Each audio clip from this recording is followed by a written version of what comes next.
นำท่านผู้ชมเข้าสู่ระยะที่2ของรายการระยะที่2ของรายการนี้ได้นำภาพบรรยากาศของสื่อมวลชนลาวและสื่อมวลชนจากต่างประเทศได้เข้าร่วมในการเยี่ยมชมบรรดากิจการแถวหน้าของไทยในด้านการผลิตเครื่องปรับอากาศโดยสื่อมวลชนจากต่างประเทศได้เข้าเยี่ยมชมหนึ่งในบรรดาบริษัทแถวหน้าของไทยในด้านการผลิตเครื่องปรับอากาศที่จะเข้าร่วมในงานวางแสดงสินค้าเครื่องปรับอากาศและเครื่องเฮ็ดความเย็น RHVAC 2019 โดยในครั้งนี้มีสื่อมวลชนจากลาวและจากเวียดนามที่ได้เข้าเยี่ยมชมบริษัทบิดไว้ผู้ผลิตสินค้ายี่ห้อทาสกิในโอกาสดังกล่าวนี้ทานภาวเกียรติเกรตีศิวนันท์กรรมการผู้จัดการของบริษัทบิดไว้ประเทศไทยจำกัดเพิ่นก็ได้นำพาสื่อมวลชนเยี่ยมชมถึงขบวนการผลิตเครื่องปรับอากาศทาสกิโดยเฉพาะก็เป็นขั้นตอนของการผลิตขั้นตอนของการประกอบขั้นตอนของการผลิตค่อยและพาเข้าชมห้องทดสอบ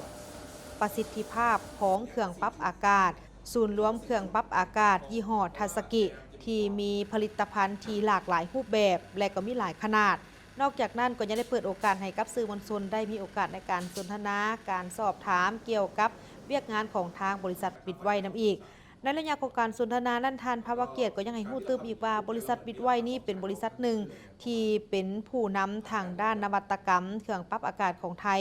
ซึ่งเป็นบริษัททำอิฐที่ได้มีความคิดริเริ่มในหลายๆด้านเช่นได้รับการยั่งยืนมาตรฐาน ISO 9001 ได้มีการค้นคิดและพัฒนาระบบโอโซนแอร์มีการพัฒนาเครื่องปรับอากาศในระบบอินเวอร์เตอร์ที่ช่วยประหยัดพลังงานไฟฟ้าได้ประมาณ 40%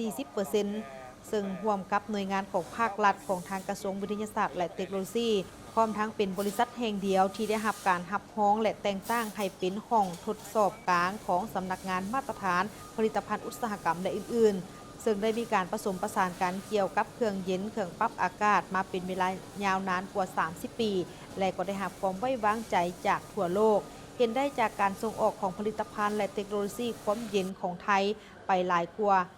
50% สามารถสร้างรายได้เพิ่มขึ้นอย่างต่อเนื่องและเฉลี่ยแล้วปีหนึ่งจะตกอยู่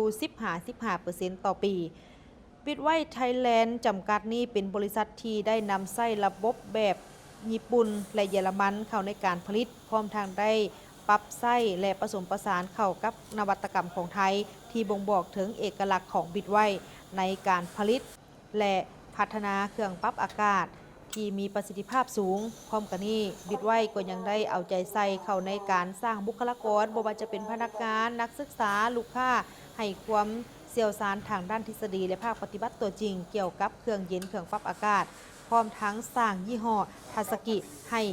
เป็นเครื่องความเย็นที่มีความสวยงามเป็นมิตรต่อสิ่งแวดล้อมแนใส่สร้างผลิตภัณฑ์ตามแบบฉบับของการพัฒนาแบบยืนยงอีกด้วยพร้อมเดียวกันนี้ท่านอารุณเอียนสุรีประธานกลุ่มอุตสาหกรรมเครื่องปรับอากาศและเครื่องทำความเย็นสภาอุตสาหกรรมแห่งประเทศไทยท่านก็ยังได้กล่าวว่างานบางกอก RHVAC ในปีนี้นอกจากจะมีผู้ประกอบการทางด้านอุตสาหกรรมเครื่องปรับอากาศและเครื่องทำความเย็นแล้วไทยก็ยังจะมีผู้ประกอบการที่มาจากประเทศจีนจากฮ่องกงจากอินเดียจากปากีสถานมาเลเซียและประเทศอื่นๆอีกที่จะเข้าร่วมนอกจากนั้นก็ยังจะมีการสัมมนาในหัวข้อต่างๆเช่นว่ามลพิษทางอากาศแนวทางของการออกแบบอาคารเพื่อเป็นการลดพรฝุ่น PM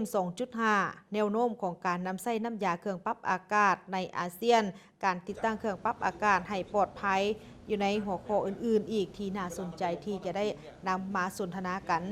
นำมาจัดการสัมมนาภายในงานดังกล่าวนี้สำหรับงานวางแสดงสินค้าเครื่องปรับอากาศและเครื่องเฮ็ดความเย็นหรือว่าบางกอก RHVAC 2019 นี้แม้นจะจัดขึ้นอยู่ในระหว่างวันที่25 หาวันที่28 กันยานี่โดยทางบิดไว้เองก็จะเป็นส่วนหนึ่งในการนำเอาผลิตภัณฑ์และการบริการเข้าไปร่วมในงานวางแสดงสำหรับผู้ประกอบการตัวแทนจำหน่ายหรือมวลชนที่มีความสนใจก็สามารถเข้าร่วมในงานดังกล่าวนี้ได้โดยภายใต้ชื่อบางกอก RHVAC อยู่ที่ศูนย์นิทรรศการและการประชุมที่ไบเทคบางนาบางกอกประเทศไทยอย่าลืมในวันที่25 หา 28 กันยายนนี้